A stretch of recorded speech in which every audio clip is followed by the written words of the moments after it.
안녕하세요. 현실주의자입니다. 한 주가 끝났네요. 지금이 자정이 다 돼가는데 진짜 너무너무 피곤합니다.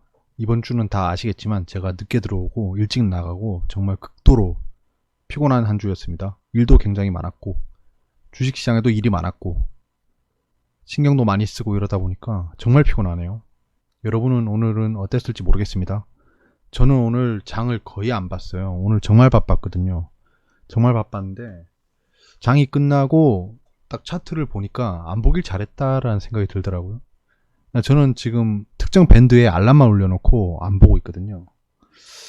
아무튼 그랬습니다. 지금 그래서 장이 어떻게 돌아가는지 한번 보겠습니다. 뭐 코스피 코스닥은 정말 진짜 멀미나죠. 어떻게 이렇게 움직일 수 있지? 일단은 여러분이 되게 신기하게 생각해야 될 게 있습니다. 뭐냐면 지금 상한가 종목이 계속 나오고 있어요. 지금 상승 하락 종목 중에 하락 종목이 지배적으로 많습니다. 많은데도 상한가 종목이 계속 나오고 있어요. 되게 신기합니다. 저는 지금 이게 여느 하락장에서 보이는 모습이 아니거든요. 아니에요. 아무튼 그렇습니다. 오늘 왔다 갔다 한 게 또 이 미중 무역 분쟁 때문일 것 같은데 지금 장이 떨어지다 보니까 단타 세력들이 많을 겁니다. 심지어 뭐 외국인 기관도 단타 치고 있을 거예요. 그렇다 보니까 변동성이 커지고 있습니다. 그러니까 이런 장에서는 내가 웬만큼 단타에 소질이 있다 라는 게 아니면요, 손대지 마세요. 손댈 필요가 없지 않습니까? 지금 이렇게 변동성이 커가지고 어떻게 트레이딩을 합니까? 이건 거의 도박에 가깝거든요. 이게 뭐 기술적 분석으로 움직이고 있는 게 아니에요. 지금 보시면 뭐 반등 주는 타이밍이 무슨 이유가 있나요? 그런 게 없거든요. 그러니까 좀 조심하시길 바랍니다. 정말 이런 장에서는 자기 돈을 지키는 게 최고입니다. 외국인 기관이 매수한 걸 보시면 호텔신라가 굉장히 좋네. 카카오, 기아차, 네이버도 바닥을 놓쳤죠. 최근에 너무 의심이 많아지다 보니까 제가 알람을 올려놓은 가격이 와도 안 사요. 약간 그런 건 있습니다. 관망을 하기로 했으니까 안 사는 거죠. 컴투스가 외국인 매수가 들어왔네요. 저 종목은 어떻게 움직일지 궁금하네. 지금 계속 신저가 갱신 중이었는데 오스테인 플란트가 양매수, 아난티는 항상 외국인이 사고 있죠. 언제 한번 일낼 것 같긴 한데 코엔텍 같은 경우에도 정말 매력적인 종목이죠. 그렇습니다. RFHIC는 팔았는데 예전에 팔았는데 계속 오르나 봅니다. 역시 이래서 주식은 그냥 들고 있는 게 최고입니다. 그러니까 직장인 또는 단타에 소질이 없다 내가 그러신 분들은 그냥 들고 있는 게 최고입니다. 괜찮은 종목 하나 잡고 그냥 들고 있는 게 최고예요. 이게 떨어지건 말건 그냥 가만히 놔두면 언젠가 올라가 있습니다. 그러니까 너무 일일비하지 않는 게 좋습니다. 이렇게 하락장에서는 좀 손실이 커지면 비중을 줄일 수도 있는 건데 굳이 이익주인 거를 재빠르게 팔 필요는 없다라는 게 계속 보이는 거죠. 저도 계속 느끼고 있습니다. 그런 건. 판 거를 보면요, 뭐 시총 상위 종목 다 팔았죠. 외국인은 오늘 뭐 다 던졌습니다. 지금 셀트리온이 양매도죠. 포스코도 살 때가 됐는데 HLB도 그렇고 스튜디오 드래곤도 그렇고 셀트리온 시리즈는 오늘 다 팔았네요. 기관은 보시면 알겠지만 그냥 하방으로 기도를 하고 있습니다. 제발 떨어져라. 뭐 무슨 이유가 있나 봐요. 얘들 지금 뭐 몇 조를 팔아치우고 있지? 얘들도 MSCI 비중 조절한다고 팔고 있나요? 미증시 선물이 아니고 현물은 하락으로 시작했습니다. 뭐 예상이 무의미하죠. 전 보합이라고 생각은 하지만 워낙 지금 다이나믹하게 무슨 정보 하나하나에 이렇게 휘둘려 가지고는 절대 트레이딩 할 수가 없습니다. 이렇게 플럭추에이션이 심한 장은 손대지 마세요. 정말. 그 다음에 트럼프 트위터입니다. 뭐 오늘만 해도 저 어마어마하게 짓거려 놨네요. 뭐 하는 거지 지금. 내용을 한번 그냥 재미삼아 한번 보세요. 제가 그냥 약간 간단하게 해석해 드릴게요. 뭐 중국이랑 불공평한 거래를 오래 해왔다. 특히 IP. 얘들이 지금 IP에 집착하고 있죠. IP라고 하시면 지적재산권입니다. 그러니까 이게 가장 큰 쟁점이긴 해요. 테이블 위에 올라온 안건 중에 가장 좀 민감한 안건입니다. 중국도 포기하기 힘들고 미국도 포기하기 힘들고 저것 때문에 지금 관세를 매기네 마네 하고 있을 거예요. 그 다음에 Your all-time favorite president랍니다. 네, 전 정신이 나간 사람 같긴 한데 얘기하는 걸 보면 예, 그러니까 이게 지금 우리나라 대통령이 페이스북에 이렇게 적었다고 생각하시면 돼요. 여러분들의 올타임 페이보릿이면 그냥 최애 약간 이런 느낌입니다. 그러니까 가장 사랑하는 니들이 제일 좋아하는 대통령이라고 자기를 표현하고 있어요. 그래서 뭐 중국의 그런 좀 용단을 기다리는 게 지친다. 그러니까 지금 미국이 무엇을 요구하는지 보이죠, 이 트위터에. 지적재산권이랑 그 다음에 농산물 수입입니다. 미국이 농산물이 굉장히 많아요. 대두를 엄청 수입하고 있죠. 지금 그것 때문에 샘표가 막 오르고 있습니다. 샘표를 제가 예전에 매수했었는데 그때 미중 무역 분쟁이 잘 돼가지고 막 떨어졌는데 제가 그때 그런 생각을 했어요. 샘표를 보면서 만약에 진짜 이 주식시장에 작전 세력이 존재한다면 저 샘표가 오르는 날도 있겠지라고 생각했습니다. 그때 팔면서 그때 정말 약익절했어요. 약익절했는데 그런 생각을 하면서 팔았었습니다. 근데 최근에 갑자기 오르길래 차트를 보니까 예전에 제가 팔았던 가격이 거의 저점이었더라고요. 거의 저점 부근이었습니다. 보란듯이 올라오더라고요. 그러니까 이 주식은 그냥 제가 저번에도 로지컬하게 말씀드렸듯이 세력이 있다라고 보시면 됩니다. 그 다음에 미국에 와서 그 제품을 만들랍니다. 공장을 미국에 지어라. 관세가 없거든. 약간 이런 저 대문자로 막 저렇게 하고 느낌표 치잖아요. 저게 초딩들이 하는 말이거든요. 그러니까 막 좀 그렇습니다. 아무튼 뭐 관세 없지롱 약간 이런 느낌이에요. 그 다음에 뭐 1년에 뭐 500빌리언 달러를 맨날 잃고 있다. 이게 미친 교역이다. 그 중국이랑 no more 더 이상 안 되지롱 약간 다 보는 것도 뭐 약간 그러네요. 일단 대충 보시면 뭐 또 농부에 대해서 얘기하고 있고요. 그 관세가 우리나라라고 미국입니다. 강하게 만들 거다. 약하게 만드는 게 아니다, 얘들아. 지금 그러니까 주식시장이 떨어지고 있으니까 자기도 눈치 보이겠죠. 그리고 우리는 오바마 정부가 아니고 막 이렇게 전 정권까지 막 디스하고 있습니다. 얘 전 정권 디스 굉장히 많이 해요. 그 다음에 뭐 상냥하게 얘기하고 있다. 중국이랑. 그 다음에 관세를 매겼다. 뭐 이런 얘기였습니다. 아무튼 예, 이분의 트위터는 진짜 유치찬란합니다. 진짜. 그러니까 예, 진짜 뭐 원래 미국 사람이 이런 게 아니에요. 여러분 착각하시면 안 돼요. 야간 선물 하락 중입니다. 달러가 이제 고점 신호를 보이고 있긴 한데요. 뭐 섣불리 고점이라고 파악하지도 않고 또 섣불리 상승한다라고 생각하지도 않겠습니다. 그냥 레릿고 해보시죠. 이번에 유가는 안정되고 있어요. 안정되고 있는데 저걸 안정이라고 얘기할 수도 있고요. 눌림목이라고 얘기할 수도 있습니다. 선물 트레이딩이에요. 이거 선물이에요. 그냥 유가도 똑같습니다. 투자 수단이에요. 그 어제 말씀드렸던 이 긴급 계획입니다. 지금 현재 해당하는 게 없어요. 관세는 부과했지만 연기는 안 했습니다. 아직. 그래서 케이스 2-1이 되면 이제 비중 축소할 타이밍을 볼 거예요. 오늘 비중 축소를 하려고 했는데 뭐 아직 아닌 것 같습니다. 외신입니다. 관세가 영향을 주고 있다. 그리고 중국 스톡이 상승했다. 중국 중국 주식도 되게 웃겨요. 조금 이따 보시면 우버 얘기를 하고 있죠. 우버가 뜻이 동네 짱이에요. 네. 아무튼 우버가 이제 낮은 밴드를 형성할 것 같다라는 겁니다. 일단 인플레이션이 약간 2% 정도 오를 것 같다. 이러면 또 연준에서 금리 인하기가 나오겠죠. 금리 인하하면 우리나라 난리 납니다. 진짜 미국만 좋아져요. 그 다음에 유가가 이 미중 무역 분쟁 때문에 떨어지고 있다라는 얘기입니다. 내신입니다. 내신도 볼 게 없어요.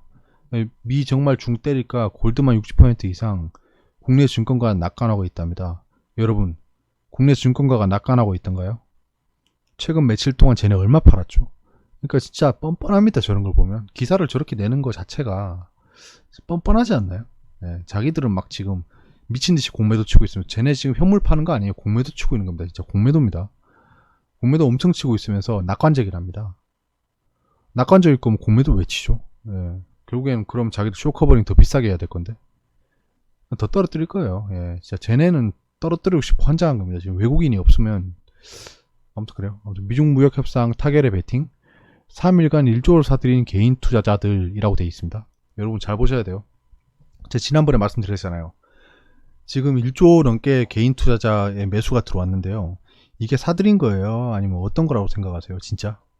그러니까 이 기사의 성격을 잘 보셔야 돼요. 지금 개미들이 미중 무역협상 타결에 베팅을 하면서 사고 있는 게 아니에요. 얘들이 지금 뭐 시장가로 사나요? 전부 다 그냥 물타기 하고 있고 더군다나 지지선 반등 매매하고 있고 그거 관계없이 지금 외인 기관은 잡아 던지고 있고 이런 상황인데 마치 지금 개인 투자자들이 미중 무역 분쟁이 낙관적일 것 같아서 막 사고 있다라는 식으로 지금 얘기를 합니다. 사는 게 아니에요. 예. 아무튼 맨날 저런 기사 보면서 아 투심이 괜찮아지려나 이렇게 막 헷갈리시면 안 됩니다. 그 다음에 이런 기사가 떴더라고요. 수소차 공급 목표를 35% 인상한답니다. 오늘 수소차 종목도 좀 움직였더라고요. 괜찮은 움직임이긴 했습니다. 오늘 뭐 30% 가고 이런 걸 기대하지 않으셨겠죠? 절대 추격 매수 하시면 안 됩니다. 이런 날. 시황을 한번 보겠습니다.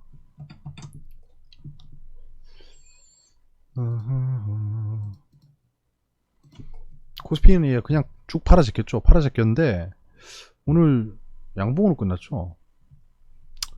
그나마 좀 기관이 진짜 개미 똥꼬만큼 샀어요. 예. 그나마 연기금이 좀 사줬습니다.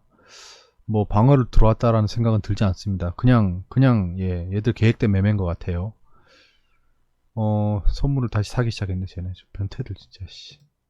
외국인이 다 팔았죠. 예, 다 팔았는데 운장비 쪽 샀습니다. 잠깐만 도이치모터스가 어떻게 됐지? 모르겠네. 기관은 의약품을 싹 다 팔아치웠네.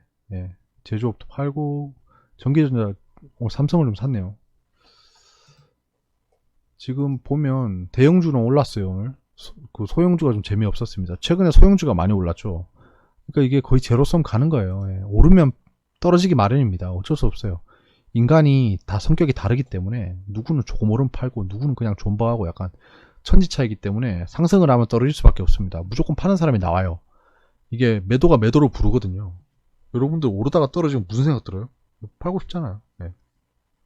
코스닥을 보시면 코스닥은 예, 진짜 뭐 미친놈 작두 타듯이 막 이렇게 하고 있는데 이게 지금 거의 중국이랑 커플링 됐을 겁니다. 지금 저희가 미중 무역 분쟁에 대한 이슈가 너무 커요. 지금 북한이 미사일 쏴제끼는 건 지금 김정은이 약간 섭섭해할 수도 있겠네요. 예. 미사일 쏘고 빅텍을 사놓고 미사일 쏜 것 같긴 한데 뭐 이런 음모론인가 모르겠다. 아무튼 예. 이렇게 움직였는데 결국에는 망치형 캔들이 잡히고 있어요.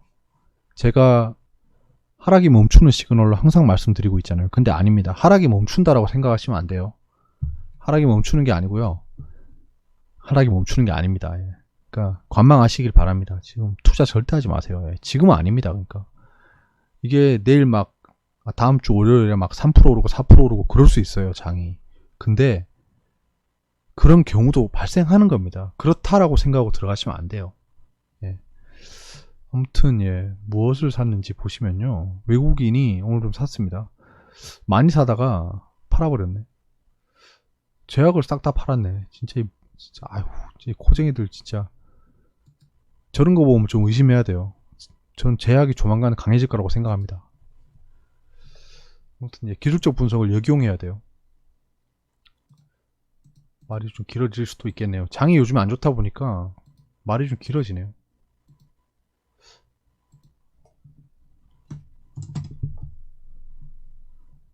박스권을 이탈했습니다. 이게 저희가 MSCI 지수를 계속 잘 봐야겠어요. 저는 MSCI 지수를 보면서 MSCI 지수가 여기 있었잖아요. 진짜 여기 있었거든요. 그걸 보면서 미국 애들이 너무 한국 시장을 나쁘게 보내라고 했는데 결국 이렇게 됐어요. 외국인의 매도가 미친 듯이 나오면서 결국 이까지 갔습니다. 그러니까 확실히 좀 가중치를 두고 봐야 될 것 같습니다. 여러분들도 같이 보셨잖아요. 예. 그러니까 제가 뭐 이렇게 얘기하는 거고, 아무튼 지금 지지선 가까이 왔어요. 예. 설마 지금 코스피가 2000을 깨고 내려간다라고 하면 이상하지 않나요? 근데 이게 지금 하락 지속형 패턴이 어떤 거냐면, 내일 이렇게 상승하고요, 이렇게 떨어지는 겁니다. 예. 그러니까 이쯤 되면 의심을 해보셔야 돼요. 여기를 쉽게 못 뚫을 겁니다. 쉽게 못 뚫어요. 여기를 어떻게 쉽게 뚫습니까? 아무튼 이렇게 될 것 같습니다. 하락을 한다면요. 근데 미중 무역 분쟁이 긍정적인 시그널이 나오면 이 선을 뚫어 올릴 거예요. 그럼 박스권에 복귀하는 겁니다. 절대 급등하는 패턴이 아니에요. 지금 약간 눈이 감기네요. 코스닥은 생각 있는 라인까지 와서 반등을 해줬습니다. 그러니까 장을 보고 계셨으면, 이 라인이 왔으면 그래도 베팅을 해볼 수 있었을 것 같습니다. 당연합니다. 예, 전 게임을 안 하는데 저런 게 왜 뜨죠? 아무튼 예, 와 진짜 이게 어떻게 이렇게 되지? 아무튼 좀 장이 좀 매정합니다. 현재 해외 지수를 보시면 다우존스가 여기도 망치가 떴죠. 그러면 상승해줘야 되는데 지금 보니까 떨어지고 있더라고요. 뭐 이 정도 하락, 약보합 그렇다고 봐야죠. 미중 무역 분쟁이 미국한테 손해가 많이 없습니다. 이제는 이렇게 되죠. 정상인데 지금 장이 정상적이지 않죠. 투매도 많고요. ICR을 보시면 진짜 지금 얘네가 예상하는 게 지금 1900포인트입니다. 그러니까 한국 지수 1900포인트를 예측하고 있어요. 지금 얘네는. 이건 좀 심하지 않나? 네, 오늘 반등을 해주나 보겠습니다. 이게 지금 박스권 복귀하려면 2% 올라야 됩니다. 2%가 아니라 5%가 올라야 됩니다. 아무튼 좀 그래요. 뭐 이런 걸 예상하는 건 아니고요. 그러니까 반등을 해줘야 됩니다. 여기서 이렇게 횡보하면서 이 전저점을 깨면 코스피가 좀 위험해질 것 같아요. 진짜. 상해종합지수가 이게 지금 분봉으로 보시면요. 분봉이 없구나. 얘는 왜 분봉이 없죠? 아무튼 제가 한번 봤는데 깜짝 놀랐습니다. 진짜 얘네 2시에 장이 다시 시작하자마자 거의 뭐 수직 낙하하더니 하락 직전 가격보다 더 올라가서 끝나고 더 상승했어요. 그러니까 이 인민개미들을 가지고 논 겁니다. 여기 돈 있는 애들이. 자, 가지고 논 거죠. 그게 뭡니까? 그렇게나 많이 떨어뜨려 놓고 한 번에 복귀시켜 버리더라고요. 그 거래량 차이를 보시면 알겠지만 그냥 털어먹은 겁니다. 아무튼 뭐 여기나 저기나 니들이나 우리들이나 뭐 다 똑같습니다. 지금 뭐 장난치는 거죠. 여기까지고요. 종목 진단에서 뵙겠습니다. 이제 금요일이니까 뭐 주식은 끝났잖아요. 이번 주 끝났기 때문에 좀 종목 복귀도 좀 해보시고요. 주식 관련 책도 좀 읽으시고 뭐 밀린 그 강의들 좀 보시면서 공부하시는 게 더 좋지, 걱정만 하셔서는 해결되는 게 없습니다. 그러니까 저 같은 경우에는 지금 이렇게 장이 안 좋은데도 안 보잖아요. 그냥 하루 종일 안 봅니다. 그냥 생각에 있는 시나리오대로 그냥 가지고 있고 거기에 대해서 그냥 대응만 하면 되는 거지, 그 계속 쳐다보고 있다고 오르고 떨어지고 하는 거 없거든요. 그러니까 좀 그런 거를 좀 이번에 인지하시는 계기가 됐으면 합니다. 아무튼 종목 진단에서 뵙도록 하겠습니다.